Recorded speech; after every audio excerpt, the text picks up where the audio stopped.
Hello, my name is Sherlonda Williams. Today, I will provide you information regarding the IEP process. Have you lately observed that your child has a learning disability, that things just doesn't seem right to you? You need to call your local school or your child's school or school district and initiate the process for getting your child tested. Once you contact the school will initiate child find. Child find will locate a child in the system, locate and identify them if they have disabilities to get them started in the eligibility process. Once you notify them, the school will send you written notice that the child will be tested. You have to give consent for your child to be tested by signing the forms. Now, during the testing process, several tests will be administered to your child to determine where a disability lies, if so. Once testing is done, the special education department will determine eligibility. If your child qualifies for special education services, then an IEP is the next step. Creating an IEP.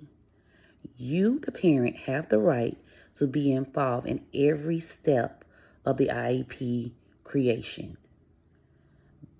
At the IEP meeting, when it's initially set up,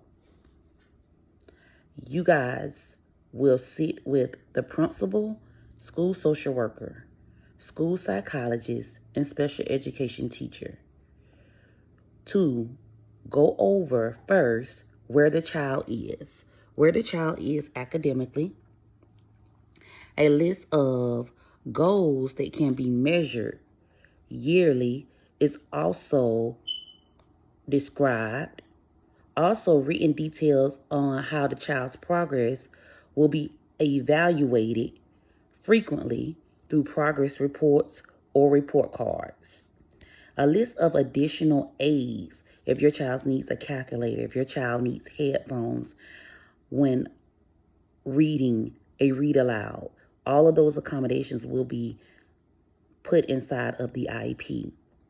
Also, an explanation of the program modifications or support that will be provided to the child to reach those goals will also be listed.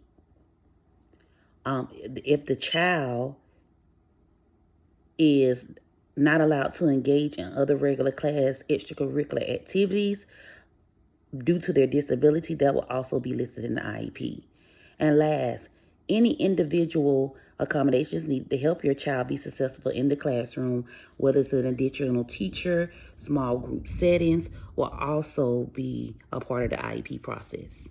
Parents, it is your number one duty to stay involved. You must communicate with the team. If you have questions, ask your questions. Also, you must make sure that the school is checking in with you to give you a quarterly report cards, progress reports. If there are any changes that they observe, the teachers, that is their job to communicate with you to make sure you guys are keeping track and on the same page as far as your child's IEP process. Quarterly monitoring is done to make sure that the child is reaching their goals. An annual review is done every year to see if any changes need to be made or if there's some things that you would like taken away.